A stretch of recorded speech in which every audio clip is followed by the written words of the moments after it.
What's up, guys? Welcome back to another episode of the Fantasy Fellow Show. My name is Kyle. We're going to be going over my week one review. We're going to be looking at a lot of box scores and snap counts and just kind of opening up everything and just basically taking a peek at what happened in week one here. So we're going to get started. I'm using Pro Football Focus. They have kind of the best statistical and snap count information that I like to use. So we're going to start with the Thursday night game, Dallas Cowboys and the Tampa Bay Buccaneers. You just click final and we'll get access to a lot of this information on here. So we are, I'm trying to get my headphones to turn on. 1 second.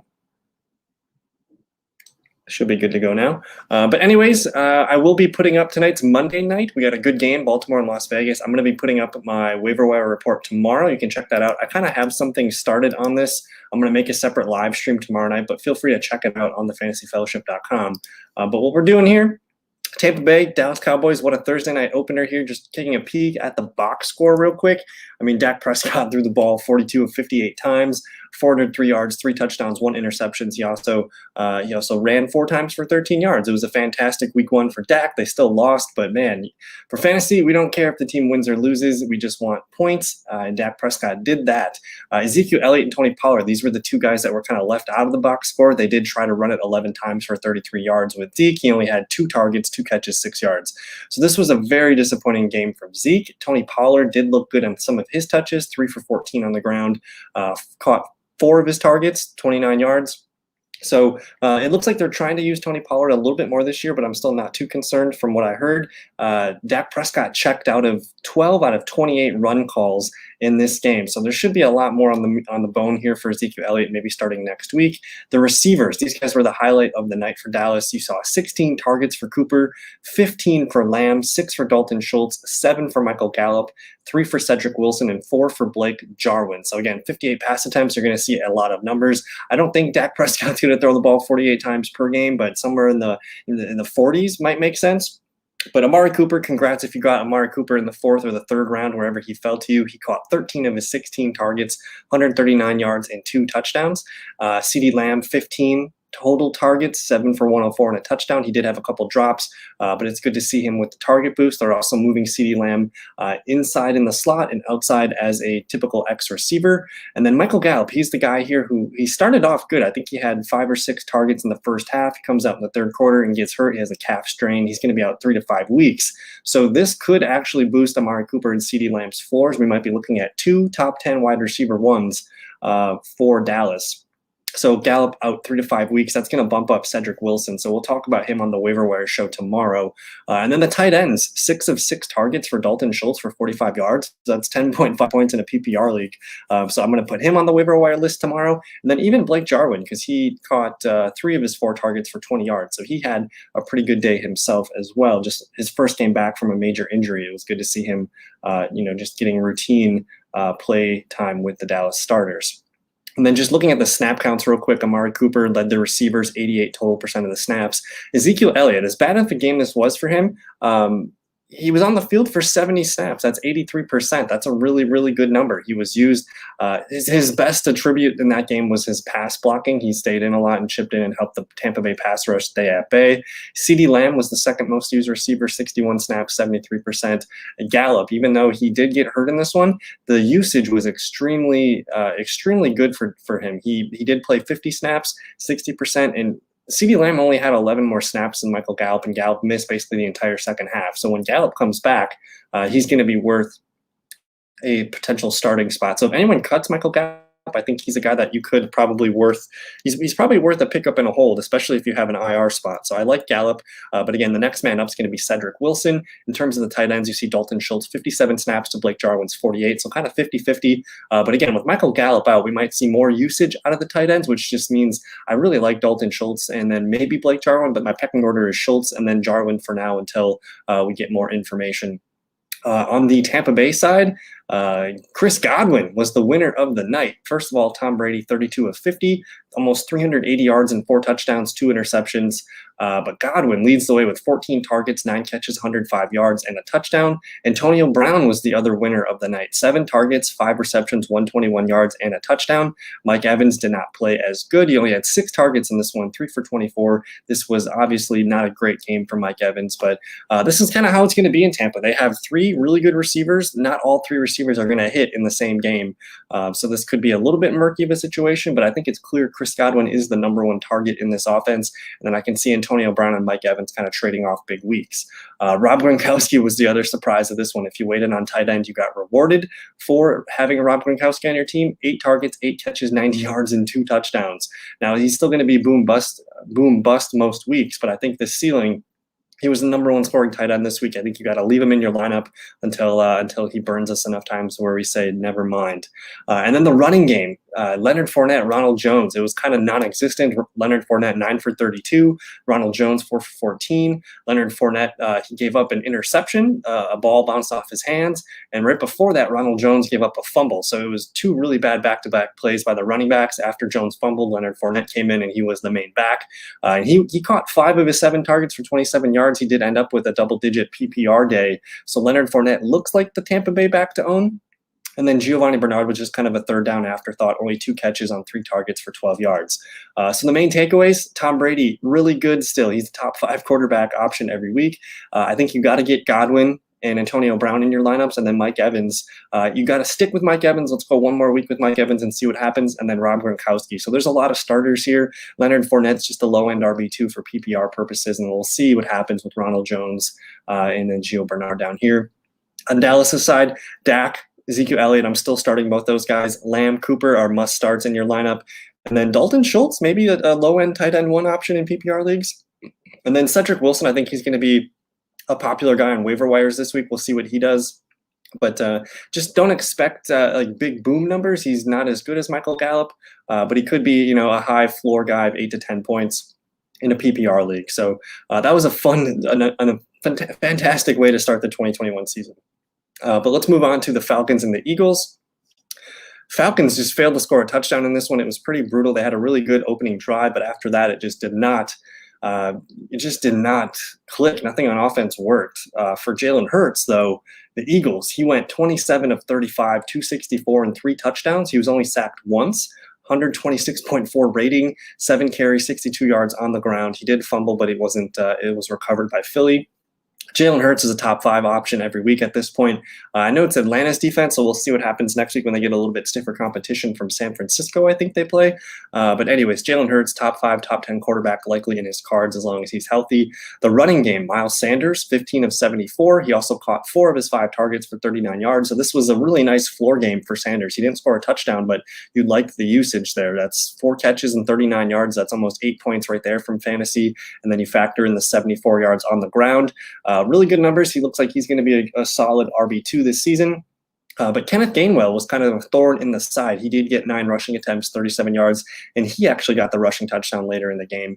He also caught 2 of his 3 targets for 6 yards. So I like Kenneth Gainwell. You don't see Boston Scott's name in this box score, so if anything happens to Sanders, it's going to be Kenneth Gainwell that we're going to be rushing for the waiver wire. So if you want to get ahead on somebody, Kenneth Gainwell might be worth a roster spot for you guys. And then the receivers, Devonta Smith looked fantastic. He caught 6 of 8 targets for 71 yards and a touchdown. Even Jalen Reagor, 6 for 6 on his targets, 49 yards and a touchdown. You also see Dallas Goedert here, 4 receptions, 5 targets, 42 yards and a touchdown. Zach Ertz has a hamstring injury. We're going to watch that practice participation this week, but he was playing well, 2 for 34, and then he got hurt. And then Quez Watkins, who actually caught the first 3 passes of the game, all in back-to-back-to-back plays, 3 for 23. I'm interested in Quez Watkins. He's the starting slot receiver there. So Philadelphia, man, like everything just clicked. I know it's Atlanta, but we have to take note of this really productive day from the Eagles side. And then with the Falcons, Matt Ryan, 21 of 35, 164 yards, no touchdowns, no picks, sacked 3 times. The running game is kind of weird. Cordell Patterson, 7 for 54. Mike Davis, 15 of 49. The fullback, Keith Smith, 2 for 13. The receiving weapons for the running backs here. Cordero caught 2 of his targets for 13 yards. Mike Davis, 3 for 23. And Keith Smith, 3 for 18. I'm interested here because a lot of people were taking Mike Davis as a potential running back 2 this year, but the usage for Cordero Patterson, kind of hard to ignore. He had 7 carries, 54 yards. He was a more productive runner, and then he also caught 2 of his 2 targets for 13 yards. And then the receivers, Calvin Ridley, only 5 of 8 on his targets, 51 yards. Kyle Pitts only caught 4 of his 8 targets, 31 yards. And then Hayden Hurst, 4 for 4, but for 28 yards. So this was just a really weird game for Atlanta. I think you're expecting a bounce back maybe next week.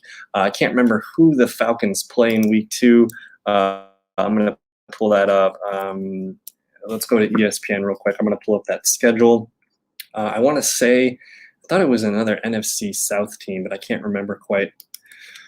But man, if you have Calvin Ridley, we're just going to hold. If you have Kyle Pitts, just relax. They both saw 8 targets around the field a lot. But Atlanta Falcons are going to play Tampa Bay next week. So they're going to have to throw the ball a little bit more in this one. So we'll see how it goes. But just again, just hold on to everything here. We didn't really learn too much from the Atlanta side here. I wouldn't panic just yet. I think if you have Ridley, Pitts, you're going to be just fine. But I'm a little bit nervous. If you have Russell Gage, that's very concerning. And then Mike Davis, Cordero Patterson usage is a little strange. For snap counts, we'll stick with Atlanta side here. You see Mike Davis, 54 total snaps. Cordero Patterson down here with 24. Receivers, Calvin Ridley, clear-cut number 1. He had 61 total snaps. Next best was Russell Gage. Russell Gage, 49 snaps and not a single target. That's a little strange. Olamide Zaccheaus, wide receiver 3. Tajay Sharp, we really don't care about any of that. But the Kyle Pitts usage was nice, 49 snaps, 68%. And Hayden Hurst got a lot as well, 43 total snaps for 60%. But I don't know, man. Not too much was able to learn from the Falcons side. On the Eagles side, you see Devonta Smith, 87% of the snaps for 62 total. Dallas Goedert, 52 snaps. Jalen Reagor, 50. Miles Sanders with 47. That's only 66%. And Kenneth Gainwell right here with 35%. So that's an interesting dynamic to watch going forward. Zach Ertz, again, he got hurt in this one, but I think he was on track to snap Dallas Goedert. So if Ertz is out week 2, you're going to like Goddard a lot. And then there's Quez Watkins with 34 total snaps, 48%. So for now, I think Falcons, we're gonna continue to throw out Calvin Ridley and Kyle Pitts. We paid good premium for those picks. Mike Davis, I'm probably not going to use Mike Davis against Tampa Bay. We saw what they did to Ezekiel Elliott. I'm not interested in Cordero Patterson and Matt Ryan. He might have to air it out a lot next week. He's not a quarterback 1, though, in my book. He's a fringe quarterback 2 for Superflex. With the Eagles, Jalen Hurts, Sanders, Devonta Smith, Dallas Goedert, those guys are all probably must-starts. They're going to be going up against San Francisco. It's a home game for the Philadelphia Eagles, so that's good to see. And then we're going to watch Ertz, his practice participation, and maybe snag Gainwell on the waiver wire. Let's move on to Pittsburgh and Buffalo. I'm going to try to speed things up a little bit more here. We're going to probably be going for like an hour. So hope you guys are appreciating this information. But the Steelers, Ben Roethlisberger, 18 of 32, 188 yards and a touchdown. Didn't look terrible. Didn't look great either. It was kind of just a ho-hum game for Roethlisberger. For Najee Harris, it was not a great box score, but 16 carries, 45 yards, 3 targets, only 1 catch, 4 yards. This is obviously it's a floor game. It's not a really good floor game, but no touchdowns in this one. But you got to he was the only running back to get the ball in this game. 100% of the snaps for Najee Harris. And again, if he's going to get 17 touches per game, that's a pretty good number for where he'll finish by the end of the season. So stay cool with Najee Harris. Chase Claypool, 1 carry, 25 yards. He also caught 3 of his 5 targets for 45. He's going to be a wide receiver 3 flex every week. You don't want to miss out on that big Chase Claypool game. Juju, 4 of 8 targets for 52 yards. You're going to take that 9.2 floor every week. Again, this is a bad game for the passing game, and he still averaged almost 9.2 points. Deontay Johnson was, I guess, the winner in this one. He led the team in targets with 10, 5 for 36 and a touchdown. Again, nothing really flashy in the passing game here, but I guess all 3 guys were able to be useful for fantasy. We're watching Pat Freiermuth and Eric Ebron. They kind of split snaps equally. Nothing really for fantasy that we care about. On the Buffalo side, Josh Allen threw the ball 51 times, 30 completions, 270 yards, and 1 touchdown. He was sacked 3 times, 9 for 44 on the ground. He also lost a fumble. But Devin Singletary, this one was weird. Zach Moss with a healthy scratch. You see Singletary go 11 for 72 on the ground. That's a really strong average. But he only catches 3 of his 5 targets for just 8 yards. So that does kind of suck. Between Singletary and Allen, they had 4 fumbles on the ground. So they got to clean that up a little bit. Matt Breida was the backup with no Zach Moss. 4 carries, 4 yards, no targets, just kind of nothing from Matt Breida. But the receivers, with Josh Allen throwing the ball 51 times, you see 14 targets to Stephon Diggs. This is a floor game for Stephon Diggs. He goes 9 for 69. Cole Beasley, though, this is one to monitor. He was the second most targeted player, 13 targets, 8 for 60. That's a cool 14 points in PPR league. So if he's not owned, you should pick up Cole Beasley. And then Emmanuel Sanders, he did see 8 targets, 4 for 52. I mean, that's the same number that Juju put up. So that's a 9.2 score. He's going to be a wide receiver 3 flex. And then once we get down to the snap counts, I'll show you a little bit more on Sanders. But Dawson Knox, 4 for 41. He's an interesting, decent floor tight end option for streaming. And then Gabe Davis did catch the lone touchdown, 2 for 40 on 5 targets. But I want to show you guys the snap counts for the receivers in Buffalo. So Emmanuel Sanders, 79 snaps, just as many as Stephon Diggs for 93%, and then Cole Beasley, 77 snaps. These are the 3 receivers you want to own in Buffalo. I think when I looked this morning, Sanders was 14% owned in ESPN leagues. Beasley might have been in the upper 60s. Of course, Stephon Diggs won't be available, but Sanders and Cole Beasley, if they're going to be on the field 90% of the time, you need to get these guys on your lineup. So I think Sanders is some low-hanging fruit on the waiver wire. He shouldn't be attractive. He didn't pop off yet, but maybe this week in week 2, he could see some nice numbers. Singletary did play 75% of the snaps, 64 total, and Matt Breida was kind of just an afterthought. So we'll see what happens when Zach Moss returns. Probably not going to like the Buffalo running backs this year. But then Gabe Davis, 43 snaps, McKenzie, 15. It's going to be hard to trust Gabe Davis for fantasy. So he's almost just best left on your bench in case there's an injury to one of the top 3 guys. But the Dawson Knox here, 48 total snaps, 56%. Again, I'm interested in him if you need a tight end. He can be your guy that you just whip out in desperation. For the Steelers, Najee Harris, there he is with 100% snaps. Juju played 91%, Deontay 76, Chase Claypool 67. So I still think all 3 receivers probably need to be in our lineups. And then there's the tight ends, Freiermuth and Ebron, 50 and 45% between the 2. I can't really trust either one of these guys for now. But some interesting things in this game. It was a low-scoring game, but we did learn who we can trust. Moving on to the Carolina Panthers and the New York Jets. We'll be quick with this one as well. Zach Wilson looked decent. He had some mistakes, but he also showed a lot of fight. 258 yards, 2 touchdowns, 1 interception. He was sacked 6 times. That was kind of the difference in the game, kept putting him in negative situations. The running backs in the Jets, we can't trust either one of these guys. 9 attempts for Coleman, 4 for Ty Johnson, 4 for Michael Carter. We'll look at the snap counts in a little bit to kind of give you guys a better idea. But Corey Davis, 5 for 7 targets, 97 yards, and 2 touchdowns. Corey Davis is the only guy that needs to be in starting lineups for the Jets. It was interesting. Braxton Berrios caught 5 of 7 targets for 51 yards. Denzel Mims, 1 for 40. Tyler Kroft, 3 for 26. Ryan Griffin, 3 for 22. So the tight ends are going to kind of eat into each other's stats. Elijah Moore, he did see 4 targets, 1 catch for -3 yards. Let's go look at the snap counts real quick on this one. The Jets. So Corey Davis, 89% of the snaps. Elijah Moore, 86% of the snaps. So it was not a great game for him. He did see 4 targets, but I like the usage. He was on the field a lot. I think he's a hold for now. Tyler Kroft did win the snap count for tight ends, 66%. Braxton Berrios on the field a lot, 57%. And then the running backs, here we go. Ty Johnson saw 54%. Tevin Coleman, 26. Michael Carter, just 25. So you can maybe hold on to Carter. It's just got to be patient. It's going to take a little bit while for this running back field to shake out. On the Carolina Panthers side, Sam Darnold had a really consistent game, 24 of 35, 279, and a touchdown. The touchdown was to Robbie Anderson. Concerning, he only saw 3 targets, 1 reception for 57 yards. The leading target guy in this one was Christian McCaffrey, who caught all 9 of his targets for 89 yards. McCaffrey's a beast. He added 21 carries for 98 yards. We love McCaffrey. He's just having a McCaffrey game here. But DJ Moore, 1 carry, 14 yards. He also was technically the leading receiving target. He had 8 targets, 6 for 80. This is a really nice floor game here. Hopefully the touchdowns start rolling in for DJ Moore. Terrace Marshall Jr. out-targeted Robbie Anderson, 6 total targets, 3 for 26. We could see Terrace Marshall continue to eat into the target opportunity for DJ Moore and Robbie Anderson. So Marshall's an interesting guy. Watch for him on your waiver wire. I think I wouldn't mind collecting him on my bench in case anything happens. And then the tight ends, Ian Thomas, Dan Arnold, really nothing to see here. 2 targets for Thomas, 3 for Dan Arnold. Let's take a peek at those snap counts real quick. McCaffrey played 89%. DJ Moore, 81%. Robbie Anderson, 81%. Ian Thomas was the leading tight end guy, but 55% to Dan Arnold's 52%. Can't really trust the Carolina tight end. And then Terrace Marshall was the clear number 3 receiver, 53% of the snaps. So interesting game. Not too many guys that we're going to trust for fantasy, though. With the Jets, it's just Corey Davis. With the Panthers, it's McCaffrey, of course. I think you got to keep DJ Moore in there, but Robbie Anderson, he needs to get more volume next week. We're still going to start him, but we gotta watch this target total a little bit closely.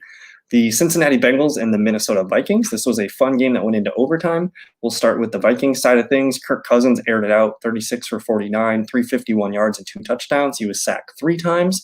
His running back here, Dalvin Cook, though, tough day on the ground, 20 for 61 and a touchdown. He did catch 6 of 7 targets for 43 yards, so that was really encouraging to see.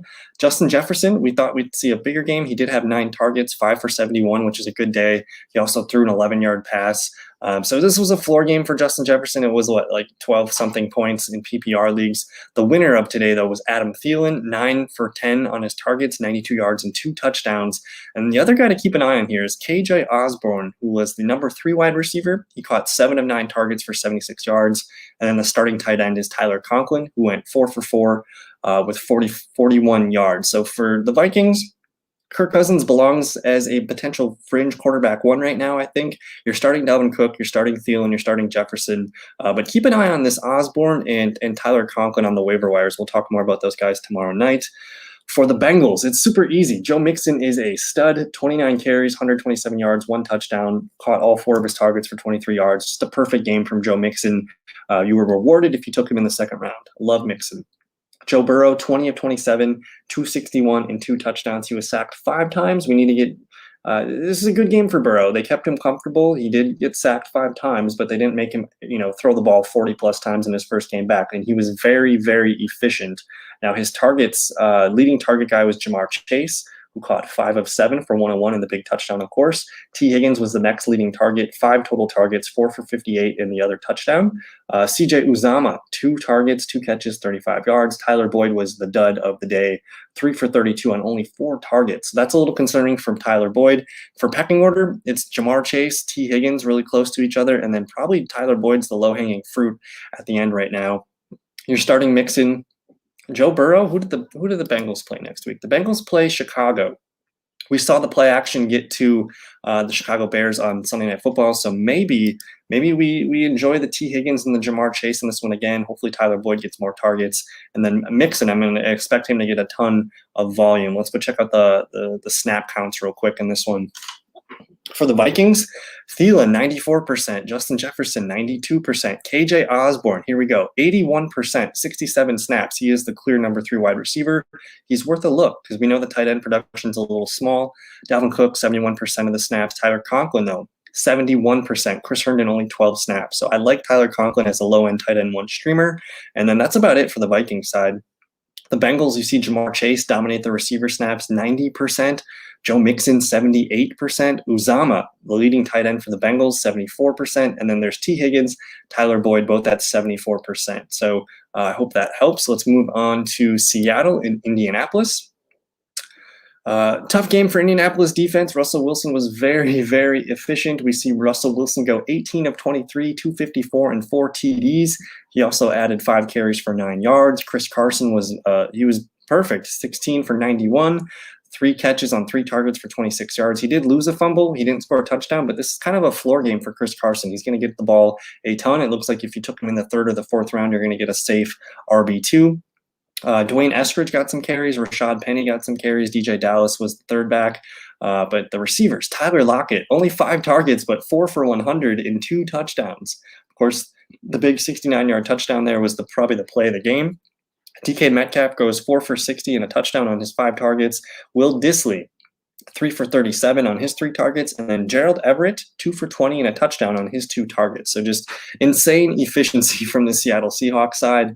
On the Colts side, you see Carson Wentz, 25 of 38 for 251 and 2 touchdowns. He was sacked 3 times.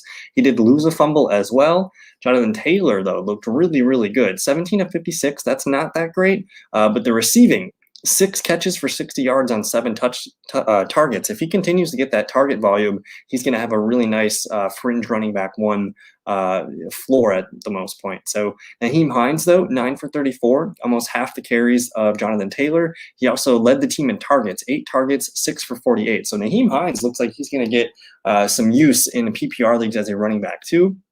Zach Pascal was the leading receiver for the day, 5 targets, 4 catches, 43 yards, and 2 touchdowns.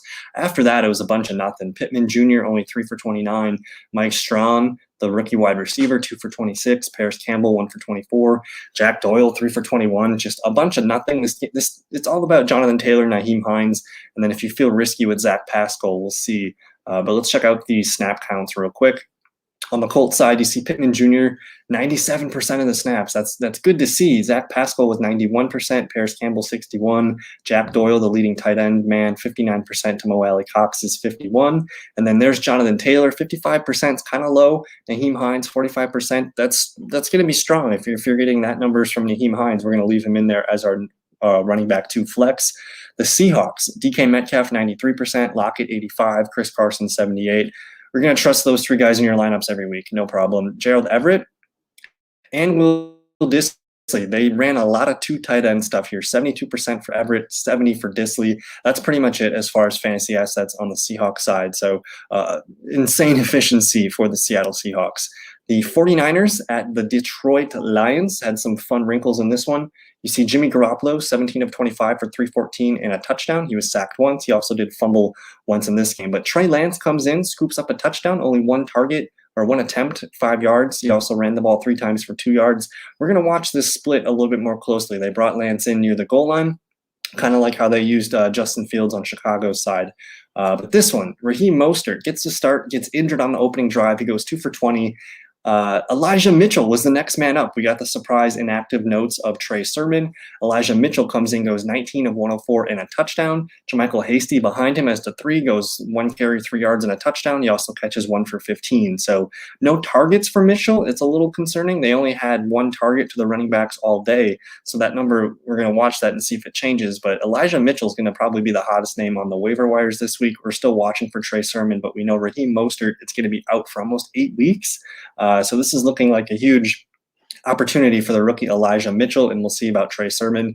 Deebo Samuel was the winner of the day. 9 catches, 12 targets, 189 yards, and a touchdown. He did lose a fumble in this one, but man, 9 for 189 and a touchdown. We'll look at the snap counts in a little bit. George Kiddle, kind of disappointing, 4 for 78. He also did fumble the ball once. Trent Sherfield was the number 3 wide receiver, kind of the 2-3 with Ayuk, but he goes 2 for 23 and the touchdown. Looking at the Lions side real quick, Jared Goff put up numbers, 38 of 57, 338 yards and 3 touchdowns, but he did throw a pick. He was sacked 3 times, 3 for 14 on the ground. But man, he just targeted his running backs and his tight end a lot in this one. Jamal Williams and DeAndre Swift kind of split it down the middle, 50-50. Jamal Williams, 54 yards on 9 carries and a touchdown. DeAndre Swift, 11 carries for 39 yards. And then looking at the targets here, DeAndre Swift with 11 targets, 8 for 65 and 1 touchdown. Jamal Williams, 9 targets, 8 catches, 56 yards. These 2 guys are probably must-start running backs at this point because this is what the offense is going to be. They're going to use 2 running backs and the tight end and see what the receivers can do. But Jamal, DeAndre Swift looking like hits for ADP. You got Khalif Raymond, 3 catches, 50 yards. TJ Hawkinson, though, 10 targets, 8 receptions, 97 yards, and a touchdown. He's looking like the best player on this team, and we're going to start TJ Hawkinson every week. I have no problem with that. He was a top 5 tight end potential this season before the draft. And then the receivers, just a bunch of nothing. Amon-Ra St. Brown, 2 for 23. Trinity Benson, 3 for 19. Tyrell Williams, 2 for 14. Quintez Cephas, though, we're going to watch for him. He did have 7 targets, 3 for 12 and a touchdown. But again, it's the running backs and the tight end TJ Hawkinson that we're going to care about. Looking at the line snap, you see TJ Hawk, 85%. He's the best player on this team. He's going to be on the field a lot. DeAndre Swift, 68% of the snaps. Jamal Williams, 35%. So it wasn't really 50-50 in the snaps, but in terms of touches, it kind of was. And then the receivers here, we're just not going to care about the Lions receivers. Again, it's Hawkinson, Jamal, and DeAndre Swift. Those are the 3 guys you want to start. And then maybe Jared Goff is going to be useful for garbage time purposes. We just don't know. The 49ers. George Kiddle, good to see him healthy and back, 95% of the snaps. Deebo Samuel, 84%. There's Elijah Mitchell with 64%. Trent Sherfield played more than Brandon Ayuk. I apologize if I told you to start Brandon Ayuk this week. Apparently, Kyle Shanahan was a little bit nervous about his hamstring. Ayuk doesn't even get a target in this one. 49% snaps for Sherfield. Ayuk with 47%, and then really nothing else can be trusted on the 49ers. So interesting game. We'll hopefully learn some more about the 49ers in the coming weeks. The Jacksonville Jaguars and the Houston Texans. This was a shocking game. Trevor Lawrence, 28-51, 332 yards, 3 touchdowns, 3 picks, sacked once, 1 for -2 on the ground. The running backs, Carlos Hyde he out carries James Robinson, 9 for 44, 2 catches, 14 yards. J-Rob, 5 for 25, 3 for 29. He did fumble, but it was recovered by Jacksonville. The usage for the receivers, though, is probably the best part of this team. Laviska Shenault, 1 carry, 9 yards, but he catches 7 of 9 targets for 50 yards. DJ Chark, a leading 12 targets, but only 3 catches for 86 yards and a touchdown. Marvin Jones, 9 targets, 5 receptions, 77 yards, and a touchdown. The tight end, James O'Shaughnessy, 6 for 48 on 8 targets. That's good to see. And then Chris Manhertz caught his 1 target for 22 yards and a touchdown. So I'm nervous about the running backs. We'll look at the snap counts in a second here, but all 3 receivers, DJ Chark, Shenault, and Marvin Jones, should be trusted each week, I think. We expect the Jaguars to throw the ball a lot, and just really concerning. If you let the Texans do this to you, what are other teams going to be able to do? So I think the receiving guys in this offense are probably the ones that you want. Tyrod Taylor, 21 of 33, 291, and 2 touchdowns. He also added 4 for 40 on the ground. Mark Ingram, 26 carries, 85 yards, and a touchdown. Just 1 target, no catches. Phillip Lindsay, 8 for 25 and a touchdown. Again, 1 target, no catches. And then David Johnson, not going to get carries this year, 3 for 10, but he's going to be the 3rd down back, 3 for 18 and a touchdown. All 3 running backs score. I don't really trust all 3 running backs going up against the Cleveland Browns, but if Mark Ingram's going to get this amount of carries, maybe he's worth a pickup. We'll see. I still don't like it, but if he's going to get the opportunity to lead the team in carries, we have to take note of it. But Brandon Cooks, probably the clear takeaway from the Texans. They're going to let Cooks continue to just rack up the targets and the yards and the catches. So 5 for 132 and 7 targets. After that, the tight end, Farrell Brown, 4 for 5 for 67 yards. Danny Amendola goes 5 for 34 and a touchdown. Chris Conley, 2 for 27. Just really interesting. I think I need more data points on this Houston offense. They're going to go up against the Cleveland Browns next week. Let me double check the snap counts real quick on these guys. The Texans, Brandon Cooks, 78%, Farrell Brown, 76%. Those 2 guys are the ones that I probably trust the most. The running backs, I mean, Mark Ingram, 46%, David Johnson, 28%, Phillip Lindsay, 26%. Just kind of a mess there. The Jaguars, so Marvin Jones, 91%, DJ Chark, 84%, James O'Shaughnessy, 80%, Laviska Shenault, 70%. These are probably the guys you're going to want to trust on the Jacksonville Jaguars side. James Robinson, 64%, Carlos Hyde, 34%. But yeah, we'll move on to the next game here. The Cleveland Browns and the Kansas City Chiefs.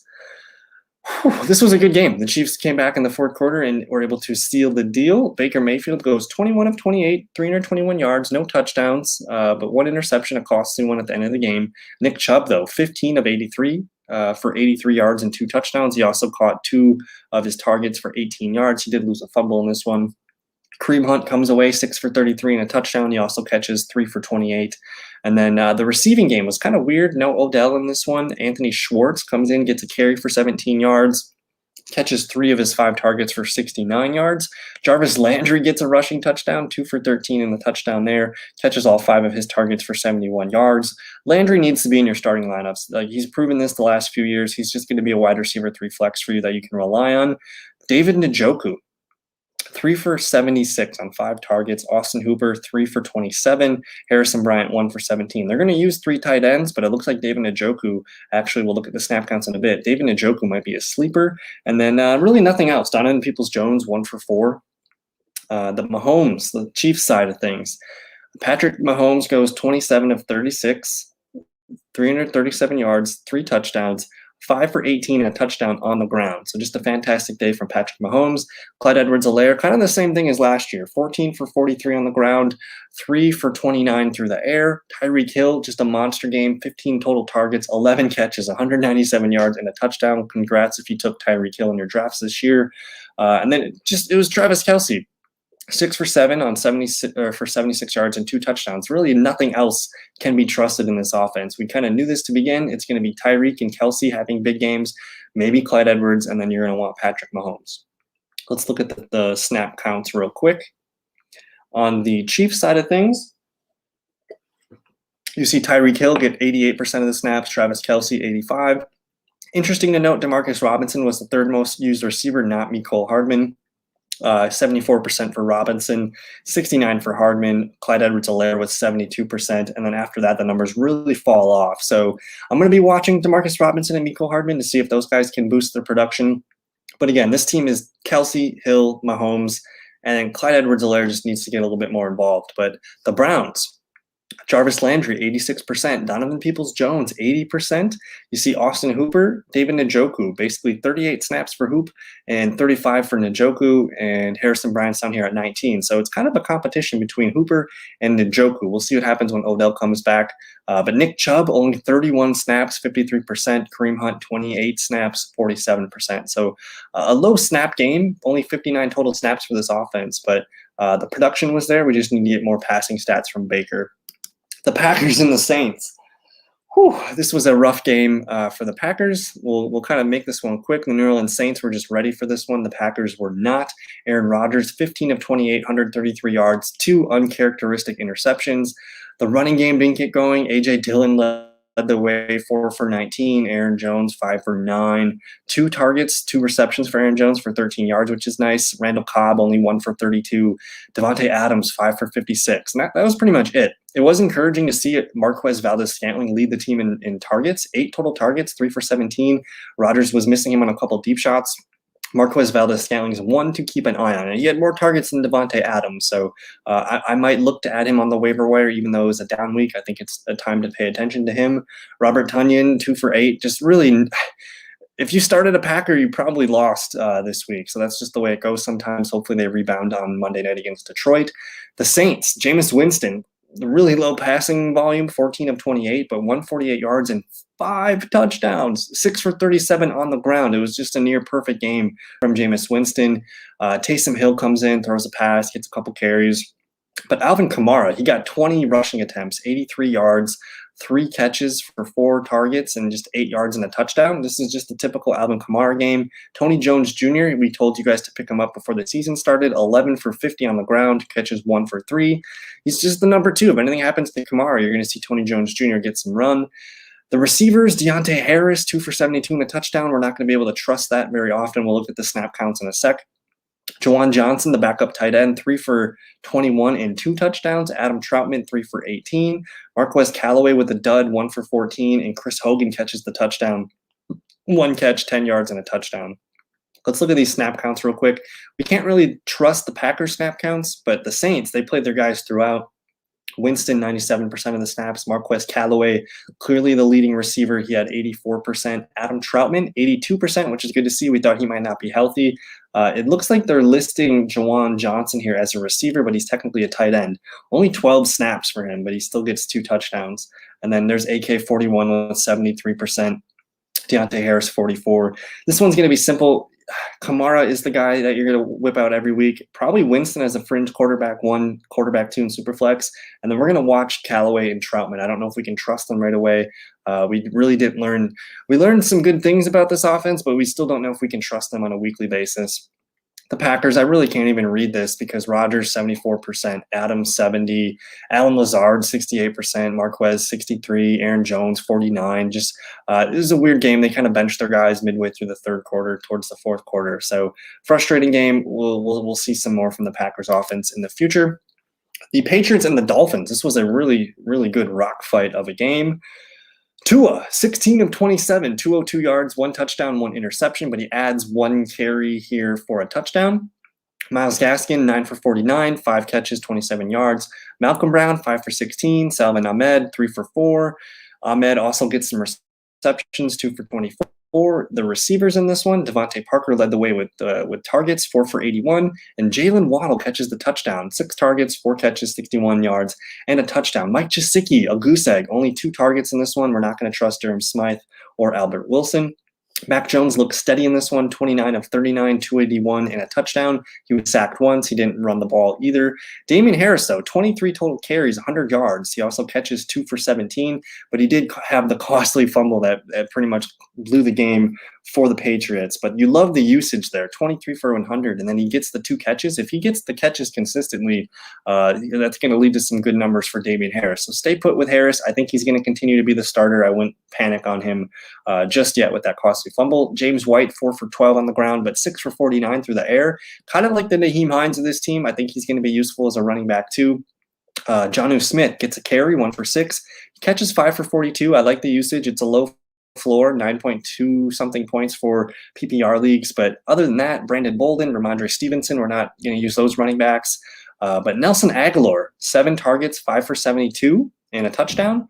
Jacoby Myers led the team in targets with 9, but 6 for 44. That's kind of a floor game for him. Hunter Henry only 3 for 31, and Kendrick Bourne 1 for 17. Let's look at the snap counts real quick. You see Jacoby Myers and Nelson Aguilar towards the top of the list. Jacoby with 99% of the snaps, Nelson Aguilar 85%. There's Jonnu with 73, Hunter Henry with 72%, Harris with 53%. Again, continue using Damian Harris. I'm not too concerned about that fumble just yet. And then James White 37%. But Jacoby Myers, Nelson Aguilar, those guys might be starters going forward. And Jonnu Smith, I think, deserves a starting tight end 1 spot as well. The Dolphins, Devontae Parker, 83% of the snaps. Jalen Waddle, 80%. There's Durham Smythe. So Mike Gesicki is not even getting the most snaps on his team. I don't trust Mike Gesicki one bit. Probably don't start him next week. Myles Gaskin led the way for running backs, 54%. You see Malcolm Brown down here at 30. Ahmed with 20%. But an interesting game. Just these teams are kind of limited with what they can do on offense. But good finish here. The Dolphins start off 1-0. We'll see if they can keep it going next week. The Giants and the Denver Broncos. Let's see here. Teddy Bridgewater, 28, 36, 264, and 2 touchdowns. You see 3 attempts, 19 yards for him on the ground. Melvin Gordon gets 11 for 101 and a touchdown. He also catches 3 for 17. He did have a 70-yard touchdown in this one, so if you take that away, he was only 10 of 30, which is kind of concerning. Javonte Williams probably looked a little bit better on the remainder of his touches, 14 for 45. 1 for -4, though, in the passing game. So not a really dominant running game here, but if you take out that 70-yard touchdown. But it's important to note, Melvin Gordon and Javonte Williams kind of split the snaps evenly.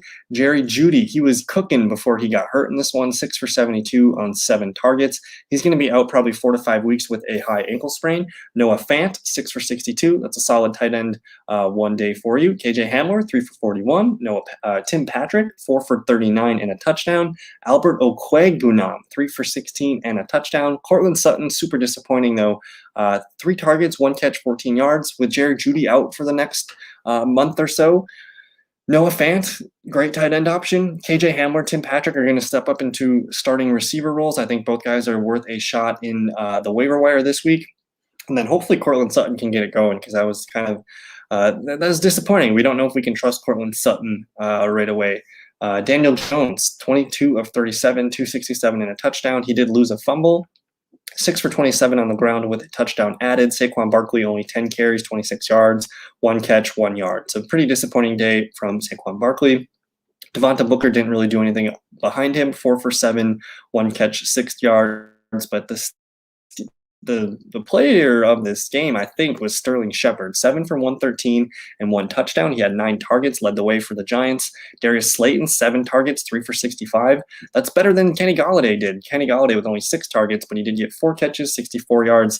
And then everything after that's just kind of an afterthought. Let's look at the snap counts real quick. On the Giants side, Sterling Shepard led the way, 95%. Kenny Golladay, 85%. You see Kyle Rudolph at 77%. Darius Slayton at 70%. Saquon Barkley down here at only 29 total snaps, 48%. Devontae Booker, 24%. With them playing on Thursday night, maybe they're saving Saquon for just a little bit more action on Thursday. But at this point, I think it's going to be hard to trust Saquon Barkley, especially going up against Washington. I wouldn't blame you for benching him. But Sterling Shepard looks to be like the only guy that I would trust in a weekly basis for PPR leagues.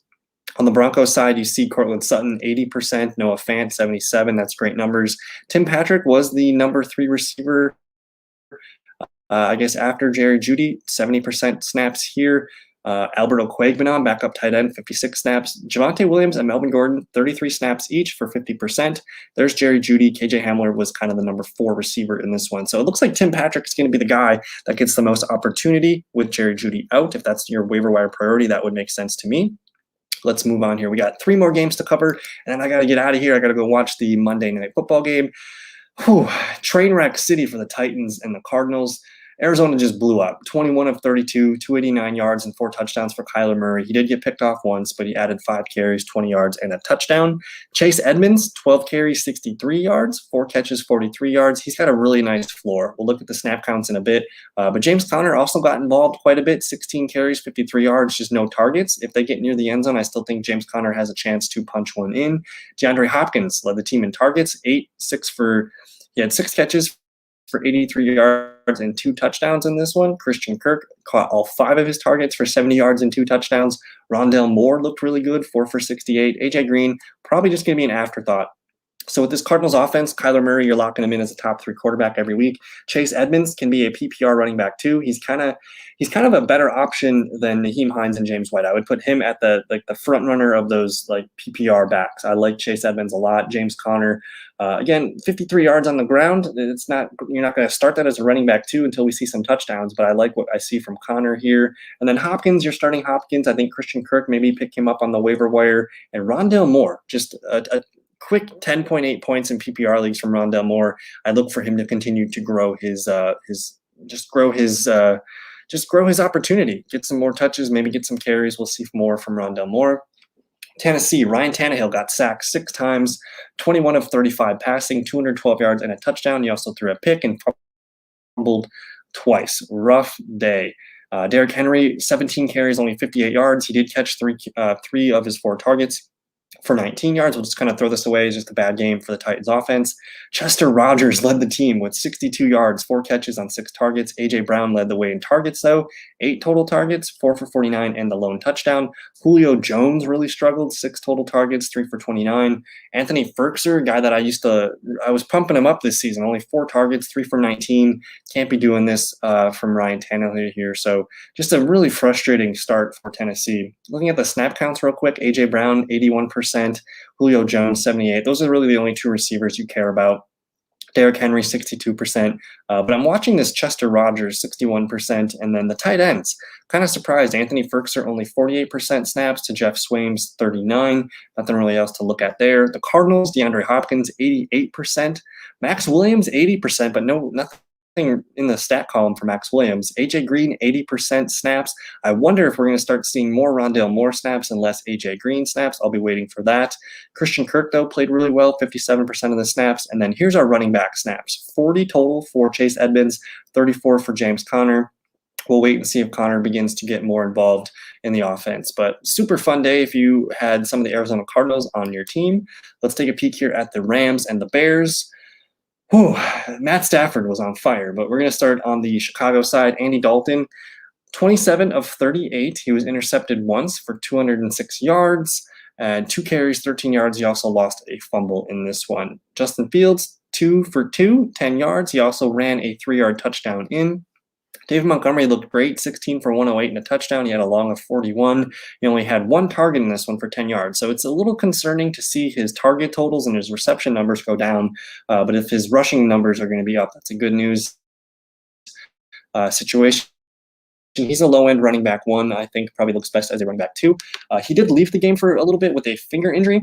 Damian Williams actually looked pretty decent as a receiver in this one. He had 5 targets, 4 for 28 through the air, 6 for 12 on the ground. They were kind of stuffing him as a runner, but he was successful as a receiving back. Cole Kmet, 7 targets, 5 for 42. Allen Robinson led the way in targets with 11, but 6 for 35. This is a floor game. Don't panic on Allen Robinson. Darnell Mooney, 7 targets, 5 for 26. Just a really low average depth of target there. Demir Byrd, 3 for 19. Jimmy Graham, 1 for 11. Marquise Goodwin, 4 for 45. Matthew Stafford, though, hyper efficient, 20 of 26, 321, 3 touchdowns. 5 attempts for -5 yards as he knelt it out. But Darrell Henderson dominated the workload here as a runner, 16 for 70 and 1 touchdown, 1 catch, 17 yards.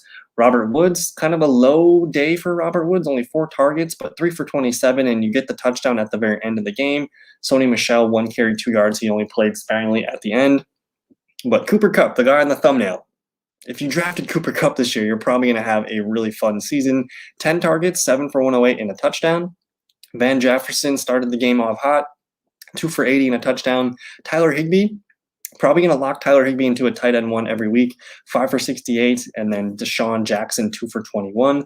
Let's take a peek at the snap counts. There's Cooper Kupp with 94%, Darrell Henderson 94%, Robert Woods 77%. Van Jefferson was the clear-cut number 3 receiver, 69%. He might be worth a waiver wire add there too. But Tyler Higbee did play the full game here, 100% of the snaps for Higbee, so you love to see that. But then Deshaun Jackson, Johnny Munn, Sony Michel, kind of just afterthoughts in this offense. So Cooper Kupp, Tyler Higbee, Darrell Henderson, Robert Woods, these guys are must starts every week if they're going to play that much. And Van Jefferson, maybe put Van Jefferson on the waiver wire speed dial here. For the Bears, Darnell Mooney played every snap 100%.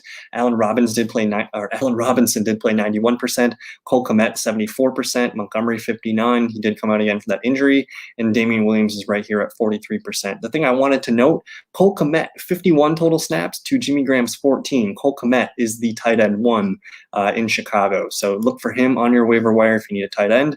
And then we're going to finish up here with the Washington football team and the LA Chargers. Ryan Fitzpatrick got hurt in this one. We'll get to that team in a second, but Herbert aired it out, 31 of 47, 337 yards, 1 touchdown, 1 pick. He also lost a fumble, so kind of a frustrating day, but man, he looked good as a thrower. Austin Eckler, 15 for 57 and a touchdown. Where are the targets for Austin Eckler? I don't know. Hopefully more coming next week against Dallas. Larry Roundtree is the backup running back to own here, 8 for 27. He might be a waiver wire pickup this week if you want to just be hurt a little bit early on the main backup here in LA. Keenan Allen led the way with 13 targets, 9 for 100. Mike Williams, though, 12 targets, 8 for 82, and the touchdown. I think Mike Williams might be a sleeper this year if he continues to get this target volume and he keeps reeling in 8 to 10 catches per game. That could be a lot of fun for him as a top 24 wide receiver. Jared Cook, 8 targets, 5 for 56. I think he's probably a startable tight end 1 each week. Jalen Guyton is the number 3 receiver here. He was the 3rd most guy in snaps, 5 targets, 3 for 49. And then really nothing from KJ Hill, Josh Palmer, and the likes down here. Again, Taylor Heineke comes in for the injured Ryan Fitzpatrick. He goes 11 for 15, 122 and a touchdown, adds 3 for 17 on the ground. Ryan Fitzpatrick, before he gets hurt, just 3 for 6 and 13 yards, 1 for 2 on the ground. A pretty low game for Fitzpatrick before getting hurt. But Taylor Heineke, Superflex leagues, you're going to want to pick him up as your QB2 against the Giants on Thursday Night Football. He could have a top 15 finish for the week. Antonio Gibson, though, as long as Taylor Heineke, he's decent. He's not going to be a top 5, top 10 quarterback every week. But just with an inexperienced quarterback, you're going to like Antonio Gibson on your team. 20 carries for 90 yards in this one. He also gets 3 for 18 through the air. He also lost a fumble, but the 5 targets is nice to see. Jarrett Patterson, J.D. McKissick, kind of just afterthoughts in this one. This was Antonio Gibson all the way. McLaurin catches all 4 of his targets for 62 yards. Logan Thomas catches all 3 of his targets for 30 yards and a touchdown. And then nothing from Cam Sims, Adam Humphries, and Diami Brown. Let's look at the snap counts real quick. Logan Thomas, 100%. I think you're starting Logan Thomas every week, even though it is Taylor Heineke. Terry McLaurin, also same thing. We're going to leave McLaurin in our lineup as our wide receiver 2 or 3. Diami Brown, though, 93% of the snaps. Very intriguing here. Antonio Gibson, 65%. Adam Humphries, 60%. J.D. McKissick was on the field a lot, but nothing really productive, 36%. For the Chargers, Keenan Allen, 83%. Mike Williams, 75%. Jalen Guyton, 65%. Jared Cook, 58%. And then there's Austin Eckler at 58%. Again, the RB2 of this offense was Larry Roundtree the third, 27% of the snaps. Justin Jackson, only 14%. So twice as many snaps for Larry Roundtree. So interesting day. I think we're going to learn more about these teams next week, especially the Washington football team. They're in prime time on Thursday Night Football. We'll learn a lot about Heineke and Antonio Gibson and the like there. The Chargers also play the Dallas Cowboys. So we could see more fantasy points on the horizon for those guys. But I don't know. That's going to do it for tonight's video. I got to go watch the Monday Night Football game. We'll go live tomorrow night. We'll look at the waiver wire report together and get all the names on there. But if you want to check it out now, go to thefantasyfellowship.com. If you go to the homepage, you guys can just click on the waiver wire report. I got some stuff on there for you guys right now. But again, enjoy the rest of your evening. If you're watching this on Tuesday, we're going to be going live streaming probably 7 o'clock Central Time. So thank you guys so much for your time, and we'll see you in the next one. Peace.